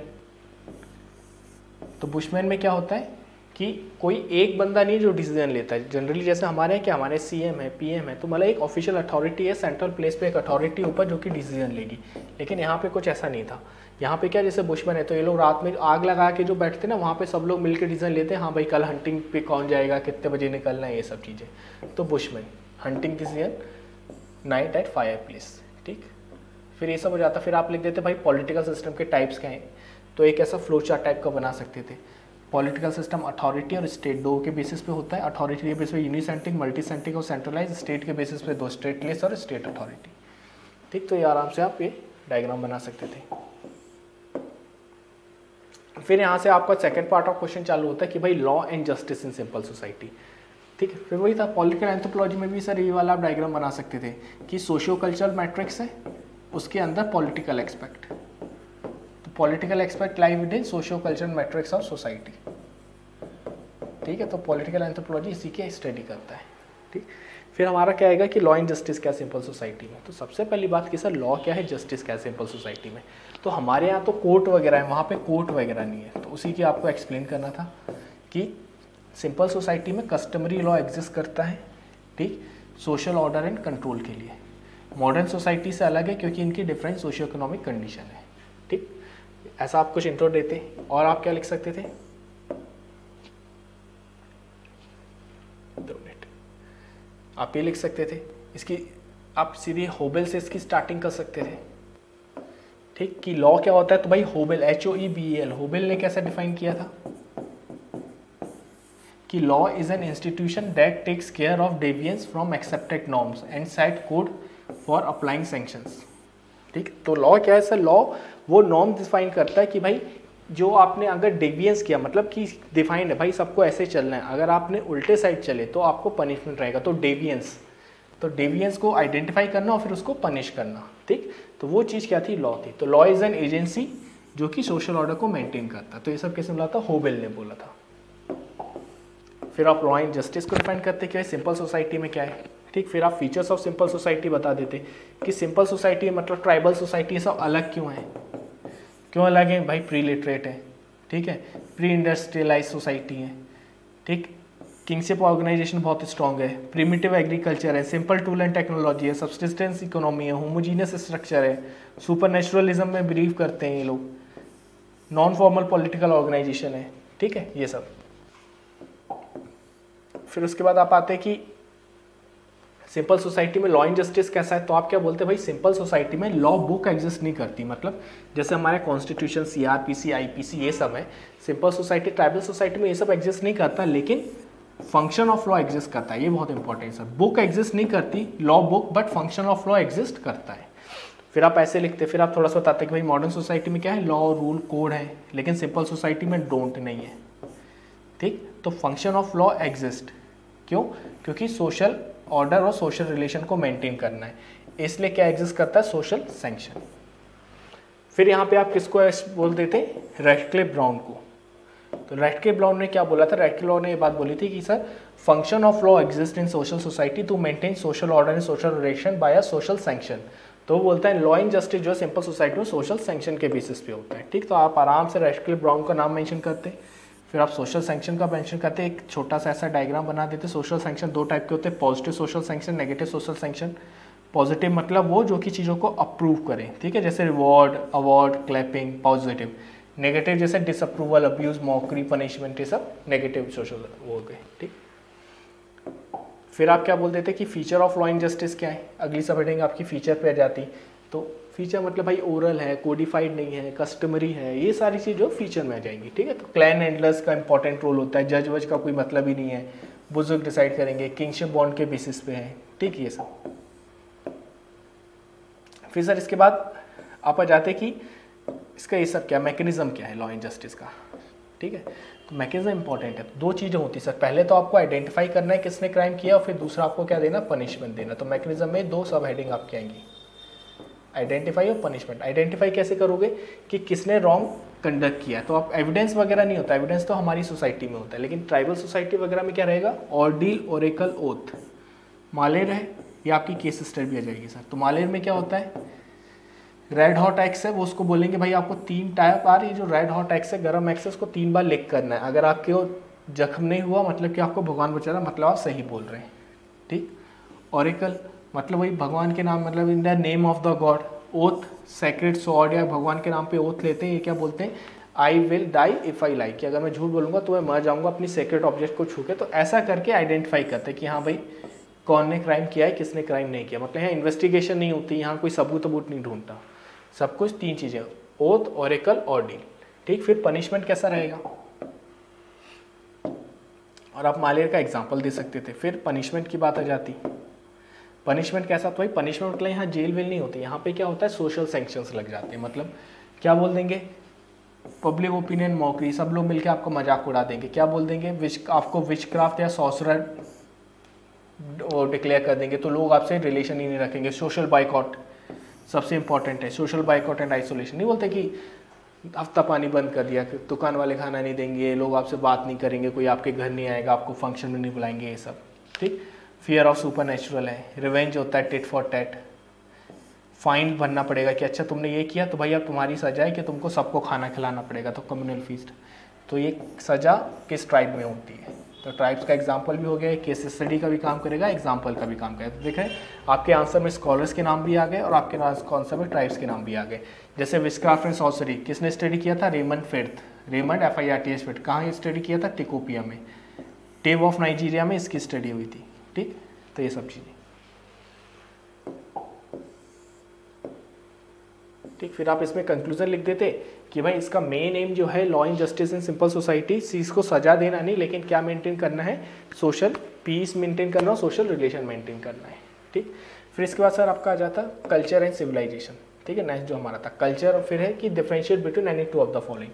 तो पहले क्या है, कल्चर एंड सिविलाइजेशन, इनके बीच में डिफरेंशिएट करना है। तो इसको कैसे लिखते हैं सर, पहले आप कल्चर को डिफाइन करते, कल्चर की डेफिनेशन लिखते, तो कल्चर को टाइलर, मेलिनोस्की, कोई भी दो ऑथर की डेफिनेशन लिख देते। फिर सिविलाइजेशन क्या है, सिविलाइजेशन की डेफिनेशन लिखते, फिर कल्चर और सिविलाइजेशन में डिफरेंशिएट कितने किया है उसकी डेफिनेशन लिखते। तो पहले इंट्रोडक्शन आप कल्चर का लिखते, फिर इसकी डेफिनेशन लिखते, यहाँ पे आपके स्कॉलर्स आ जाते, फिर आप सिविलाइजेशन क्या है उसकी डेफिनेशन लिखते, उसमें स्कॉलर्स आ जाते, फिर आप डिफरेंस बताते और कंक्लूजन बताते, इतने में आपका आंसर हो जाता है। देखें कैसे, सबसे पहले कल्चर की बात कर लेंगे। तो कल्चर क्या है, sum total of all group habits develop by personalities a way of life, वो आपका कल्चर हो जाता। फिर E.B. टाइलर और मेलिनोस्की, देखिए टेस्ट सीरीज का डिस्कस करेंगे, टेस्ट चलेगा। ठीक है ना, इसमें हम टॉपिक डिस्कसिंग कर रहे हैं, आंसर कैसे लिखना, आंसर में क्या क्या चीज़ें होनी चाहिए थी, आंसर में मार्क्स के लिए डायग्राम और केस स्टडीज़ पे स्ट्रेस करना, ये सारा हमारा काम है आज। ठीक है, तो E.B. टाइलर ने क्या बोला था, it is a complex whole of ABCKLM, ये आपको पता था एक्रोनिम याद करने के लिए, art, belief, custom, knowledge, law, morals. आपके नोट्स में सब कुछ है। ठीक है, बस आपको देखना एक बार। तो कॉम्प्लेक्स होल है, तो E.B. टाइलर की डेफिनेशन, फिर मेलिनोस्की की डेफिनेशन दे देते थे, इनहेरिटेंस ऑफ थिवाग। ठीक है, technology, heritage, ideas, value, artefact, goods. ठीक, तो दो की डेफिनेशन आती, कल्चर का हो जाता आपका खत्म। फिर आप सिविलाइजेशन को एक्सप्लेन कर देते कि सिविलाइजेशन क्या है। तो civilisation is a state of human socio culture development and organisation which is most advanced. तो कोई भी सिविलाइजेशन जो उसमें 4 फीचर होने चाहिए, अर्बन डेवलपमेंट मतलब अर्बन सोसाइटी होना चाहिए, सोशल स्ट्रेटिफिकेशन होना चाहिए, स्ट्रेटिफिकेशन मतलब अपर लोअर कास्ट एज ये सब stratified, symbolic system of communication मतलब एक स्क्रिप्ट होनी चाहिए, और नेचुरल एनवायरनमेंट पे डोमिनेशन होना चाहिए, मतलब खाने के लिए ऐसा नहीं नेचर पे डिपेंडेंट है, मतलब हम अपना खाना खुद उगाएं ऐसा, तो सिविलाइजेशन। ठीक, फिर आप क्या लिखते हैं कि सिविलाइजेशन को स्कॉलर्स ने कैसे दिया था, तो आप टाइलर या रॉबर्ट रेडफील्ड का बोलते थे। रॉबर्ट रेडफील्ड ने क्या बोला था, complex of little tradition and great tradition, पढ़ा था, लघु परंपराएं और बड़ी परंपराएं। और टाइलर मॉर्गन ने क्या बोला था, civilisation at utmost level of culture, culture का सबसे अटमोस्ट लेवल। फिर कैरेक्टर्स क्या सिविलाइजेशन के हम देख ही लिए, अर्बन होना चाहिए, स्क्रिप्ट होनी चाहिए, वो सारी चीज़ें। ठीक, फिर आप आ जाते भाई अब डिफरेंस किसने दिया था, तो भाई मैकीवर था पहला बंदा, इसने डिफरेंस दिया था। डिफरेंस किस बेसिस पे दिया था, मटेरियल और नॉन मटेरियल के एस्पेक्ट पे। ठीक, तो कल्चर को उसने क्या बोला, वो सारी चीज़ें जो कि कल्चर क्या है, वो सारी चीज़ें जो कि हम हैं, what we are, non materialistic expect. और वहीं जो मटेरियल एक्सपेक्ट ऑफ कल्चर है वो क्या हो जाता है, civilisation, what we possess. So what we are is culture, what we possess is civilization. ये नॉन मटेरियल एक्सपेक्ट या मटेरियल एक्सपेक्ट, ये सब्जेक्टिव है या ऑब्जेक्टिव है। फिर आप और इसकी डेफिनेशन लिख देते हैं, ये वे ऑफ लाइफ है, ये टूल्स है, ये एब्स्ट्रैक्ट है, कॉन्क्रीट है, लर्न है, रिजल्ट है, बोरोइंग, इजी, ट्रांसफर। ठीक है, ये सारी चीज़ें, इसी का पूरा थ्योरी सर यहाँ पे दी हुई है, चाहे तो आप वीडियो रोक के देख सकते हैं या PDF में आपको सब कुछ मिल जाएगा। ठीक, तो ये पूरा था हमारा कल्चर एंड सिविलाइजेशन। फिर रिलीजन और मैजिक क्या है, तो वही था, पहले आप रिलीजन के इंट्रोडक्शन देते, फ्रेजर गोल्डन बॉ, इसका नाम हर जगह आएगा सर, जहाँ भी मैजिक रिलीजन आएगा फ्रेजर गोल्डन बॉ का नाम आना चाहिए। आप एक स्कॉलर हमेशा लिख सकते हैं रिलीजन और मैजिक में, क्यों, क्योंकि उन्होंने इस बुक में रिलीजन, मैजिक, साइंस तीनों के बारे में बात की है। ठीक है, फिर सिमिलरिटीज़ वगैरह। ठीक, फिर डिफरेंस बोलते और फिर कंक्लूजन दे देते आप, तो ये आपका आंसर हो जाता। सबसे पहले आप रिलीजन को डिफाइन कर देते, रिलीजन की किसकी, सपीरो की डेफिनेशन। ठीक है, तो ये आपको मिल जाती सपीरो की डेफिनेशन। फिर आप क्या दे देते, मैजिक को डिफाइन कर देते। तो मैजिक को फ्रेजर ने कैसे डिफाइन किया, गोल्डन बॉ में उन्होंने क्या बोला कि इस एक टेक्निक है अपने स्पेसिफिक गोल को अचीव करने के लिए बाय मैनिपुलेटिंग सुपरनेचुरल। मतलब मैजिक में आप सुपर नेचुरल को मैनिपुलेट कर देते हो कि नहीं तुमको तो ऐसा करना पड़ेगा। मेलिनोस्की ने क्या बोला कि ये हमारे टेक्निक है, टेक्नोलॉजी है, जिससे हम हमारी एक्ट बिलीव, जिससे अपनी कंट्रोल करते हैं नेचर को, वही चीज़। ठीक है, नेचर सुपर नेचुरल को कंट्रोल करना। फिर आप बोलते हैं कि भाई फ्रेजर ने जो अपनी बुक है गोल्डन बॉउ, इसमें मैजिक, रिलीजन, नेचर के सारे फिनोमिना को एक्सप्लेन किया, मतलब सारे फिनोमिना जिसमें कि सुपर नेचुरल से कांटेक्ट हो रहा है। तो वो बोलता है कि सबसे पहले मैजिक आया, मैजिक से एवोल्यूशन होकर रिलीजन आया, रिलीजन के बाद साइंस आया।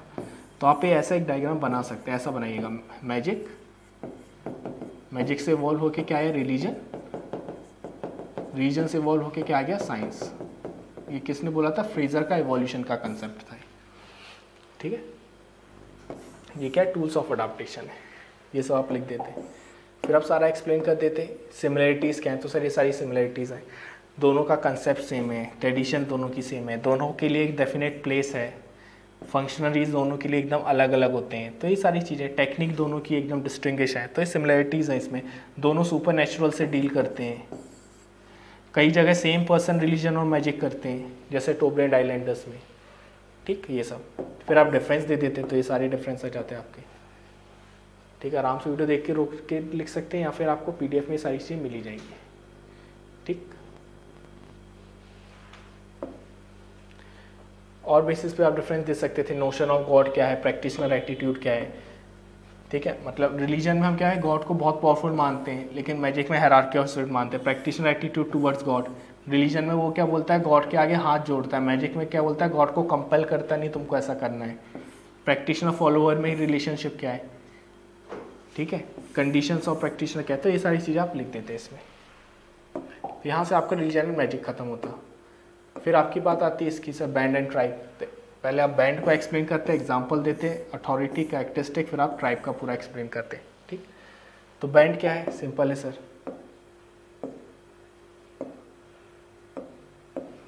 आप बैंड का पूरा बताते हैं कि बैंड क्या है। एक बहुत मोबाइल ग्रुप है, 6 से 8 एक्सटेंडेड फैमिली का, जिसमें 40 से 60 मेंबर होते हैं, हंटिंग गैदरिंग करते हैं, नोमैडिक रहते हैं, बहुत कम इनके पास पोजीशन रहता है, बैंड है।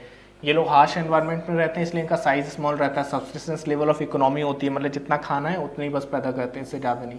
होमोजीनियस सोसाइटी है, स्टेटलेस पॉलिटिकल सिस्टम है, no concept of central authority. ये सारे क्या हो जाते हैं, इसके फीचर्स हो जाते हैं बैंड के। इंपॉर्टेंट क्या, बस छोटा सा ग्रुप है, 40 से 60 मेंबर, मतलब 6 से 8 फैमिलीज होंगी कुछ, तो वही है बस। नोमैटिक लाइफ है, इधर उधर घूमते रहते हैं। फिर आप इनका एग्जाम्पल देते हैं, इंपॉर्टेंट सर एग्जाम्पल। इंडिया में जैसे जो भी हमारी एकदम प्रिमिटिव ट्राइब है ना, ऐसे अंडमानीज टाइप, तो अंडमान, ओंगे, जरावा, और यहाँ पे क्या रहेंगी, बिरहूर, कादर, इरूला, चेंचू, ये बैंड का एग्जाम्पल है। वर्ल्ड में पिग्मी, बुशमैन, एस्किमो, ये सब। ठीक, फिर आप, क्योंकि ये पॉलिटिकल एंथ्रोपोलॉजी में, इसलिए आपको 2 चीज़ें लिखनी पड़ेंगी इनकी, लोकस ऑफ अथॉरिटी और स्टेटलेस सिस्टम। तो हर जगह आपको ये बताना पड़ेगा। यूनिसेंट्रिक पॉलिटिकल सिस्टम है, मतलब अथॉरिटी पूरी सोसाइटी के पास होती है, कोई एक बंदे के पास नहीं। यूनिट एज अ होल काम करते हैं। पॉलिटिकल कंसिडरेशन एंड वो क्या है इनका, तो इंटरनल ऑर्डर, एगलिटेरियन, एल्डर्स, टेरिटरी, ये सब इनका क्या जाता, पॉलिटिकल कंसिडरेशन जो है। ठीक है, फिर आप ट्राइब्स पे आ जाते हैं, तो आप ट्राइब्स का पूरा लिख दे कि भाई ट्राइब्स क्या है, ये सारी चीज़ें। फिर ट्राइब्स में पॉलिटिकल ऑर्गेनाइजेशन क्या है, तो 3 लेवल के होते हैं सर, सेगमेंट्री, एसेट और लीनिएज। क्यों, क्योंकि ट्राइब और बैंड ये आपका पॉलिटिकल एंथ्रोपोलॉजी के अंदर आ रहा है। ठीक, ये वाला ट्राइब नहीं पूछा अभी पेपर 2 वाला। फिर सेगमेंट्री, एसेट, विलेज काउंसिल, ये 3 थे। फिर किस किस ट्राइब में होता था, इबो और याको में होता। तो देखना आपको यहाँ पे ट्राइब्स के एग्जाम्पल भी मिल गए सारे, तो ये इंपॉर्टेंट है। तो ये डायग्राम भी हो गया, ट्राइब्स का एग्जाम्पल भी हो गया। चाहे तो इसको ऐसे भी बना सकते थे, सेगमेंट्री, एसेट और विलेज काउंसिल, और इसके नीचे ऐसे ऐसे करके एग्जाम्पल लिख देते, जगह भी घेरता, बढ़िया भी हो जाता। ठीक है, फिर ये जाता आपका ट्राइब में कैसे क्या होता। फिर आप एग्जाम्पल लिख देते ट्राइब्स के, तो एग्जाम्पल वाला पॉइंट बहुत इंपॉर्टेंट था। हंटिंग एंड गैदरिंग, जैसे Birhor tribe, Chenchu tribe, hunting gathering और primitive agriculture, Kharia Kamar, pastoral, Toda, Nuer, Rabari, agriculture, Munda, Ho, Santhal, Ouran, ये सब। ठीक है, भील, गोंड, तो ये सब एग्रीकल्चर ट्राइब। तो ऐसा करके आपका पूरा ट्राइब वाला हो जाता। फिर हमारा क्वेश्चन था ये जो छोटे छोटे हमें लिखने थे, applied anthropology, European association, descent, totemism और बिरहो ट्राइब। ठीक, जैसे अप्लाइड एंथ्रोपोलॉजी है, कुछ नहीं था इसमें, जरा सा था कि हाँ भाई बील एंड होजन ने इसकी डेफिनेशन दी थी। तो अप्लाई एंथ्रोपोलॉजी होती क्या है, मतलब कि सर गवर्नमेंट जो है वो एंथ्रोपोलॉजिस्ट की सर्विस ले रही है, तो वो अप्लाइड एंथ्रोपोलॉजी। एग्जाम्पल आप क्या लिख देते हैं इसमें, खाका कमेटी रिपोर्ट, ये अप्लाइड एंथ्रोपोलॉजी का एग्जाम्पल है। क्यों? क्योंकि गवर्नमेंट ने एक एंथ्रोपोलॉजिस्ट को बोला कि आप ट्राइबल की स्टडी करिए, आप रिपोर्ट बनाइए, आपकी रिपोर्ट के बेसिस पे हम पॉलिसी बनाएंगे कि भाई ट्राइबल्स के लिए क्या सही है। तो ये क्या हो गया, अप्लाइड एंथ्रोपोलॉजी। वहीं इसका एक और उल्टा क्या होता है सर, एक्शन एंथ्रोपोलॉजी क्या होता है, जब एंथ्रोपोलॉजिस्ट खुद एक्टिव वर्क करे कि भाई मेरे को इस ट्राइब का भला करना है, इसका डेवलपमेंट करवाना है, तो बाय ओन जब वो इनिशिएटिव लेता है तो क्या हो जाता है, एक्शन एंथ्रोपोलॉजी। जब गवर्नमेंट किसी एंथ्रोपोलॉजिस्ट को बोलती कि नहीं तुम ऐसा करो और हम तुम्हारी सर्विस को पे करेंगे, तो क्या हो जाता है, अप्लाइड एंथ्रोपोलॉजी। ठीक, तो एंथ्रोपोलॉजिस्ट का जो नॉलेज है use by other like government machineries, ये सब। ठीक, तो किसने दिया था, ये भी हो गया, बस इतना ही आपका काफ़ी है अप्लाइड एंथ्रोपोलॉजी। फिर आपका सोशल ग्रुप वगैरह था, भाई सोशल ग्रुप क्या है, तो इसमें वही चीज़, सब हेडिंग इंट्रोडक्शन लिखते हैं, डेफिनेशन लिखते हैं सेरिफ एंड शेरिफ की, सोशल ग्रुप की कैरेक्टरिस्टिक्स लिखते हैं आप सोशल ग्रुप के टाइप बताते हैं, फिर आप इसमें एग्जांपल देते थे, ऐसे फैमिली है, ब्यूरोक्रेसी ग्रुप है, कास्ट ग्रुप है, रिलीजियस ग्रुप है। ठीक, फिर आप इसमें सारा क्लासिफिकेशन दे देते कैसा क्या है, तो नंबर के बेसिस पे, मेंबर के बेसिस पे, फिर प्राइमरी ग्रुप, सेकेंडरी ग्रुप होता है, ये किसने दिया था, कूली ने दिया था। तो यहाँ से आपको स्कॉलर के नाम भी मिलते जाते हो, ये भी मिलता जाता। जैसे नंबर के बेसिस पे क्लासिफिकेशन सिमर ने दिया था, मेंबरशिप के बेसिस पे सैंडरसन ने दिया था, ये वाला किसने दिया था, कूली ने दिया था। तो बस वही चीज़ था सर। ठीक, फिर हम डिसेंट पे जाते हैं। तो डिसेंट क्या होता है, तो आप आराम से डिसेंट का पूरा अच्छे से लिखते हो, भाई डिसेंट क्या होता है। तो डिसेंट मतलब क्या है कि भाई किस बेसिस पे आप एंसेस्टर से लिंक हो। Descent mean relationship to common ancestor. Descent क्या डिसाइड करता है कि आपकी property, PSR, property status, right, obligation बाप से बेटे पे कैसे ट्रांसफर होंगे, बाप से बेटे पे होंगे या माँ से बेटी पे होंगे, ये वाली सारी लाइन। ठीक, तो आप पहले इसका इंट्रोडक्शन देते, फिर किनशिप और डिसेंट में अंतर क्या है वो बताते, फिर आप रूल्स ऑफ डिसेंट बताते, फिर आप बताते नीड क्यों है, ताकि अच्छे से ट्रांसफ़र वगैरह हो सके, ये सारी चीज़ें। ठीक, फिर आप पूरे बताते कि सर डिसेंट एक कल्चरल रूल है, ये सब ट्रांसफर ऑफ PSR हो, ये सब। ठीक, इन सब में चाहिए होता है। फिर आपको क्या आता है कि सर टाइप्स ऑफ डिसेंट क्या है, फिर आप ये 4 टाइप के डिसेंट का बात करते हैं। सबसे इंपॉर्टेंट चीज़ कि कौन सा डिसेंट कुछ टाइप में, तो यूनिलिनियल, डबल, एम्बिलिनियल और बाइलेटरल। ठीक, यूनिलिनियल एक ही लाइन में डिसेंट फॉलो होता है, या तो मेल या फीमेल लाइन में, डबल कई बार फीमेल लाइन में, कई बार मेल लाइन में, एम्बिलिनियल इंडिविजुअल की चॉइस होती है, बाइलेटरल दोनों फॉलो करता है। ठीक, तो ये आपको पता होना चाहिए। सबसे इंपॉर्टेंट है सर ट्राइब्स के एग्जांपल, किस में कौन सा फॉलो होता है। तो आप आराम से ऐसा डायग्राम बनाते, यूनिलिनियर लिख के 2-3 लाइनें लिखते हैं, फिर इसके सारे एग्जांपल लिखते हैं। डबल, फिर ये उसके ट्राइब्स के एग्जांपल, एम्बिलिनियर, फिर उसके ट्राइब्स के एग्जांपल, कावाक्यूटल और टिंगलेट, ये एस्किमो और ज़ूलू ऑफ साउथ अफ्रीका। ठीक है, फिर आपका क्या था, टोटेमिज्म, लास्ट टॉपिक। टोटेमिज्म को आपको 12.5 में लिखना, तो सबसे पहले आप इंट्रोडक्शन देते क्या था भाई, ओ टोटेम वर्ड है ओजीबा ट्राइब का, वहाँ से निकला। फिर डेफिनेशन दे देते टोटेमिज्म की है। ठीक है, तो ये एक रिलीजियस फिनोमेना कि हर एक क्लैन के साथ एक स्पेसिफिक टोटेमिक ऑब्जेक्ट जुड़ी रहती है, जैसे प्लांट, एनिमल, जिसको वो अपना एंसेस्टर प्रोटेक्टर मानता है। फिर ओरिजिन और एवोल्यूशन कैसे हुआ था, तो अलग अलग लोगों का। दरखीम ने सबसे पहले स्टडी की थी किसकी, अरुंटा ट्राइब ऑफ ऑस्ट्रेलिया। फिर ये दरखीम की बुक का नाम elementary form of religious life, इसमें उसने बोला था कि सबसे पहले टोटेमिज्म आया, टोटेमिज्म से पॉलीथिज्म, पॉलीथिज्म से मोनोथिज्म।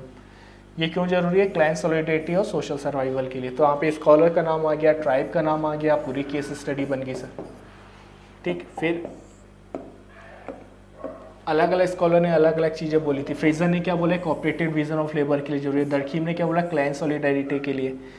वैसे ही RC ब्राउन ने क्या बोला, अफ्रीकन सोसाइटी में, लेकिन जब उसने स्टडी की तो वो बोला कि ये नॉट रिलीजियस है, बस जनरलाइज रेसिप्रोसिटी का एग्जांपल है, क्योंकि उसने बोला ये रिलीजियस इतना इंपॉर्टेंट फीचर है नहीं अफ्रीकन सोसाइटी में। ठीक है, फिर सबसे इंपॉर्टेंट है आता, आप टाइप्स ऑफ टोटेमिज्म लिखते हैं, यहाँ पे सारे एग्जाम्पल्स, मतलब टोटेम के फिर एग्जाम्पल्स क्या हैं। जैसे हमारे यहाँ पे एग्जाम्पल लिख देते हैं, बाघ सोरी ट्राइब है, नाग सोरी ट्राइब है, तो कमार जो है, कमार ट्राइब ऑफ MP, इसमें सोरी करके उनके टोटेम चलते हैं। तो उस ट्राइब के अंदर एक बाघ सोरी ग्रुप है, क्लैन है, वो बाघ को, टाइगर को, बाघ को अपना टोटेम मानती है। एक नाग सोरी करके ट्राइब है, वो सांप को, नाग को अपना टोटेम मानती है, मतलब वो हमारा एंसेस्टर है, वो हमारी रक्षा भी करेगा। फिर ऐसी एक नेटम ट्राइब है, वो टोटाइस को मानती है। टोडा बफेलो को मानते हैं। ट्रोब्लेंड आइलैंडर्स में 2 क्लाइन है, एक मसाई क्लाइन है, एक लुकाला क्लाइन है। मलासी क्लाइन पिग को अपना मानती है, लुकाला क्लाइन डॉग को अपना वो मानती है। पिग का स्टेटस ऊंचा है डॉग से, ठीक। तो ऐसा ये वाला आप पूरा डायग्राम बनाते हो, एग्जाम्पल के साथ टाइप्स ऑफ टोटेम लिख देते हैं। फिर आप इसमें इंपॉर्टेंस ऑफ टोटेमिज्म लिख देते हैं। इंपॉर्टेंस आपको बताया था सिंपल है, social, political, economical, religious, multilateral sperm model follow किए, इंपॉर्टेंस लिख दिए। फिर कंक्लूजन, ठीक है, कि फ्रेजर के हिसाब से ये ओल्डेस्ट फॉर्म ऑफ रिलीजन है, यहाँ से इसका इवोल्यूशन हुआ था, तो ये आपका हो जाता। फिर आपका सर बिरहो ट्राइब का है, तो बिरहो ट्राइब में कुछ नहीं सर, जब भी आपको एथनोग्राफिक प्रोफाइल है तो आपको कुछ चीज़ें लिखनी है। सबसे पहले ट्राइब के नाम का मतलब क्या है, तो इस सब हेडिंग अप्रोच ट्राइब के नाम का मतलब क्या है। फिर ट्राइब का रेसिडेंस कहाँ है, फिर ट्राइब का सोशल ऑर्गेनाइजेशन क्या है, ट्राइब में पॉलिटिकल ऑर्गेनाइजेशन क्या है, इकोनॉमिक कैसे खर्च करती हैं, रिलीजियस कैसा है। तो वही सर स्पर्म मॉडल देखें, सोशल, पॉलिटिकल, इकोनॉमिकल, रिलीजियस, फिर मैरिज वगैरह कैसे होती है, ठीक है। तो ये सारी चीज़ें लिखी हुई आराम से रोक के आप देख सकते हैं, आपको PDF में वैसे पूरा आंसर मिल जाएगा, ठीक है। यही चीज़ है सर, ठीक है। तो सर इसके साथ हमारा पेपर 1 का डिस्कशन जो है वो खत्म होता है। कुछ भी और डाउट रहेगा तो सर PDF में आपको सारा डिटेल मिलेगा, बाकी अपन नेक्स्ट पेपर के देखें अगले पेपर